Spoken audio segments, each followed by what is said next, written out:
हर हर महादेव। श्री शिवाय नमस्तुभ्यम। ओम नमः शिवाय। कैसे हैं आप सब? अगर लाइफ में कुछ अच्छा नहीं भी चल रहा है तो अब सब कुछ अच्छा होने ही वाला है, क्योंकि सारी समस्या का हल है एक लोटा जल। और हम सब तो भोले बाबा की शरण में आ ही गए हैं, तो अब हमारे साथ सब कुछ अच्छा ही अच्छा होगा। तो आइए आज के नए उपाय के बारे में जानते हैं, जो कि धनतेरस के दिन ही करना है। इस बार धनतेरस शुक्रवार को पड़ रहा है, जो कि बहुत ही अच्छा संयोग है। और इसी दिन प्रदोष भी पड़ रहा है, जिसे यह प्रदोष शुक्रवार को पड़ रहा है, इसलिए इसे शुक्र प्रदोष भी कहा जाता है। तो यह अद्भुत संयोग ही है कि धनतेरस शुक्रवार को पड़ रहा है, जो कि माता लक्ष्मी का दिन होता है। और शुक्रवार माता लक्ष्मी को बहुत प्रिय दिन है। और साथ ही प्रदोष भी पड़ रहा है, और प्रदोष भोले बाबा का बहुत ही प्रिय दिन है। तो इस प्रकार अगर हम कोई भी उपाय सच्चे दिल से करेंगे तो हमारी मनोकामना जरूर ही पूरी होगी।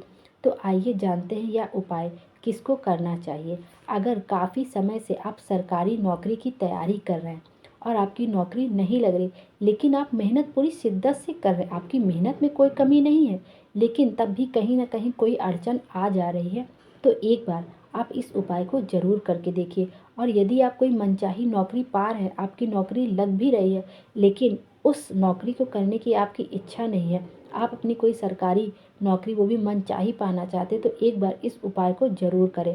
और अगर यदि आपका व्यापार बिल्कुल ही नहीं चल रहा है, धन आ ही नहीं रहा है, आप मेहनत तो कर रहे हैं लेकिन सफल नहीं हो पा रहे हैं, तो आप साथ में अपनी मेहनत करते रहिए पूरे लगन के साथ। और एक बार इस उपाय को ज़रूर करके देखिए, जो कि धनतेरस के दिन ही करना है। तो इस उपाय को करने के लिए हम देख लेते हैं कि हमें क्या क्या सामग्री चाहिए। तो इसके लिए हमें चाहिए 1 लोटा शुद्ध जल। हमें जो जल चाहिए वो तांबे के पात्र में ही चाहिए और अपने घर का ही शुद्ध जल होना चाहिए। और दूसरी जो चीज़ चाहिए वो चाहिए हमें थोड़ी सी केसर। और केसर को हमें थोड़ा सा घिसकर चंदन बना लेना है, एकदम बारीक चंदन, जिससे हम उसको अपनी अनामिका फिंगर से, अपनी रिंग फिंगर से कहीं भी लगा सकें। और तीसरी जो चीज़ चाहिए वो चाहिए हमें 7 बेलपत्र। कितने बेलपत्र? 7 बेलपत्र, जो कि कहीं से खंडित ना हो, मतलब कि बेलपत्र कहीं से भी कटी फटी ना हो। अगर आपको बेलपत्र नहीं मिल पा रही है तो आप शिवलिंग पर से बेलपत्र को उठा लीजिए और उन्हें धुल लीजिए और उसे अपने काम में ले आइए। एक चीज़ का खास ध्यान रखिएगा कि बेलपत्र कभी भी सोमवार को नहीं तोड़ा जाता है। वैसे तो यह उपाय शुक्रवार का है, तो आप आराम से तोड़ सकते हैं, लेकिन आगे भी आप ध्यान रखिएगा कि आप भोले बाबा के दिन, सोमवार के दिन बेलपत्र कभी भी ना तोड़िएगा। तो हमें बस यही 3 चीज़ चाहिए: एक तांबे का लोटा जिसमें शुद्ध जल भरा हो, केसर थोड़ा सा घिसा हुआ जो कि चंदन बन गया हो बिल्कुल ही एकदम महीन, और 7 बेलपत्र जो कहीं से भी खंडित ना हो।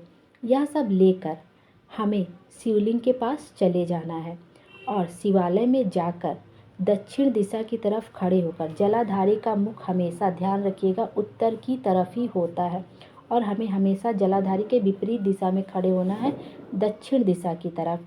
जब हम दक्षिण दिशा की तरफ खड़े होंगे तो जलाधारी हमारे ठीक सामने होगा, जहाँ से जल बहकर नीचे गिरता है, जहाँ पे 33 कोटि देवी देवता का निवास होता है, जहाँ से जल गिरता है। तो उसके ठीक सामने हमें खड़े होना है। जब हम दक्षिण की दिशा की तरफ खड़े होंगे तो हमारा मुख हमेशा उत्तर की दिशा की तरफ ही होगा। तो हमें इसी तरह शिवलिंग के पास खड़े हो जाना है और जो जल हम अपने घर से लेके आए हैं तांबे के पात्र में, उसको शिवलिंग पर श्री शिवाय नमस्तुभ्यम, ओम नमः शिवाय या महामृत्युंजय का जाप करते हुए शिव जी पर धीरे धीरे जल को चढ़ाना है। एक बार में पूरा लोटा शिव जी पे उड़ेल मत दीजिएगा, धीरे धीरे एकदम पतली सी धार बना के शिवलिंग पर चढ़ाइएगा। और उसके बाद जो आप 7 बेलपत्र ले गए हैं और जो केसर ले गए हैं, उससे अपनी रिंग फिंगर से, अनामिका वाली फिंगर से बड़ी पत्ती पर, जो बड़ी वाली पत्ती होती है और जो चिकना वाला हिस्सा होता है, बड़ी वाली पत्ती पर चिकने हिस्से की तरफ से जो बड़ी वाली पत्ती होती है उस पर ओम बनाना है। क्या बनाना है? ओम बनाना है। और दोनों जो छोटी पत्तियाँ होती है उस पर 2 बिंदी लगानी है केसर की, एक बिंदी लेफ्ट वाली पे, एक बिंदी राइट वाली पर। और अंग का संबोधन करना है। किस नाम का? अंग का संबोधन करना है। लेफ्ट वाली पत्ती पर जब हम केसर के चंदन की बिंदी लगाएंगे तो माँ जगदम्बा के नाम की होगी, और जो राइट वाली पत्ती पर हम केसर के चंदन की बिंदी लगाएंगे वो गणेश जी और रिद्धि सिद्धि के नाम की होगी। ऐसा आप अपने मन में बोलकर अंग नाम का संबोधन करके बड़ी वाली पत्ती पर ओम बना दीजिएगा और दो जो लेफ्ट और राइट वाली छोटी पत्तियां हैं उन पर, एक पर माँ जगदम्बा का नाम लेफ्ट वाली पर और गणेश जी और रिद्धि सिद्धि का नाम राइट वाले पर, ऐसे ही सातों पत्तियों पर केसर का चंदन लगा देना है। फिर एक एक करके सब बेलपत्र को शिवलिंग पर चढ़ाना है, लेकिन चढ़ाने का भी एक तरीका है, वो ध्यान से सुन लीजिए। जो बेलपत्र की 3 पत्तियां होती हैं और जो तीनों पत्तियां जहाँ से जुड़ी हुई रहती हैं, जहाँ से तीनों जुड़ी हुई रहती वहीं से बेलपत्र को हमें उठाना है और एक एक करके शिवलिंग पर चढ़ाना है। और जब शिवलिंग पे चढ़ाइए तो उससे पहले भी ध्यान रखिए कि बेलपत्र कैसे चढ़ाना है। जो बेलपत्र का मुख होगा, जो बेलपत्र की डंडी होगी वो जलाधारी की तरफ रहेगी।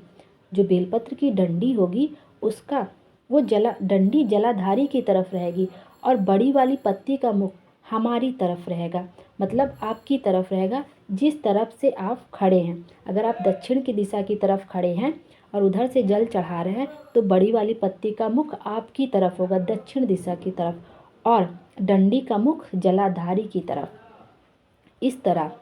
और चंदन जो आपने लगाया है, तीनों पत्तियों पे आपने जो चंदन लगाया वो नीचे की तरफ रहेगा। वैसे भी चिकना वाला हमेशा नीचे की तरफ ही रखा जाता है बेलपत्र का, और जो ऊपर थोड़ा सा दरबरा दरबरा रहता है, खुरदुरा खुरदुरा, वो ऊपर ही रहता है हमेशा शिवलिंग के, और चिकनी वाली पत्ती जो चिकना वाला हिस्सा रहता है वो नीचे की तरफ है। तो इस तरह ध्यान से आप शिवलिंग पर जो बेलपत्र की डंडी है उसका मुख जलाधारी की तरफ हो और बड़ी वाली पत्ती का मुख आपकी तरफ रहे। ऐसे ही करके आपको एक एक करके सारी बेलपत्र शिवलिंग के ऊपर चढ़ा देना। उसके बाद आप अपना दाहिना हाथ इन्हीं बेलपत्रों के ऊपर रखकर अपनी मन की बात भोले बाबा को बता दीजिए। और जब आप ऐसे पूरी पूजा अर्चना कर लीजिए तो आप सातों बेलपत्र को उठा लीजिए और अपने घर चले आइए और उन 7 बेलपत्र को किसी लाल कपड़े में बांधकर एक पोटली बना लीजिए। और उस पोटली को आप जहाँ भी पढ़ाई लिखाई करते हों और या जहाँ भी आपका अध्ययन का काम चलता हो, वहाँ पे आप उस पोटली को अपने कमरे में रख लीजिए। यदि किसी का व्यापार नहीं चल रहा है तो वह अपने गल्ले के पास रख ले, तिजोरी के पास रख ले, तो उससे आपके सारे काम ज़रूर बनने लगेंगे। तो आप यह एक बार धनतेरस के दिन यह उपाय ज़रूर करके देखिए। भोले बाबा आपकी सारी मनोकामना ज़रूर करेंगे, क्योंकि हम उनके द्वार तक जाना हमारा काम है और हमारी बिगड़ी बनाना भोले बाबा का काम है। तो आप एक बार इस उपाय को ज़रूर करके देखिए, क्योंकि इसके अलावा हमारे पास और कोई ऑप्शन भी नहीं। हम इतने दिन से मेहनत कर रहे हैं, तैयारी कर रहे हैं, कोई लोग तो 4-4 5-5 साल से कर रहे हैं। और ऐसा नहीं कि वो मेहनत नहीं कर रहे, जो मेहनत नहीं कर रहे हैं उनकी बात तो आप जाने ही दीजिए, लेकिन जो मेहनत कर रहे हैं, पॉइंट से रुक जा रहे हैं मेरिट में, उनको एक बार यह उपाय ज़रूर करके देखना चाहिए। अब ऐसा नहीं है कि आप मेहनत नहीं करेंगे तो आपको सरकारी नौकरी मिल जाएगी। आप मेहनत अपनी बराबर करिए, आप व्यापार के लिए अपना मेहनत बराबर करिए। अब ऐसा थोड़ी ना है कि कोई दुकान खोल के बैठ जाएगा और उसमें सामान नहीं रखेगा तो उसका बिक जाएगा। काम तो आपको करना ही करना है, लेकिन साथ में आपके पास भोले बाबा का साथ होगा तो सब कुछ बहुत आसान हो जाएगा। और अपने आप से एक बात हमेशा कहा करिए कि अब मेरे साथ हमेशा अच्छा ही होगा, क्योंकि अब भोले बाबा मेरे साथ है और मैं उनको रोज़ 1 लोटा जल चढ़ाने जाती हूँ या जाता हूँ, तो अब सब कुछ अच्छा ही होने वाला है। अपने आप को पूरी तरह भोले बाबा के ऊपर समर्पित कर दीजिए, तो देखिए आपकी लाइफ में सब कुछ अच्छा होना ही है। कोई भी बुरी परिस्थिति ज़्यादा दिन टिक ही नहीं सकती है।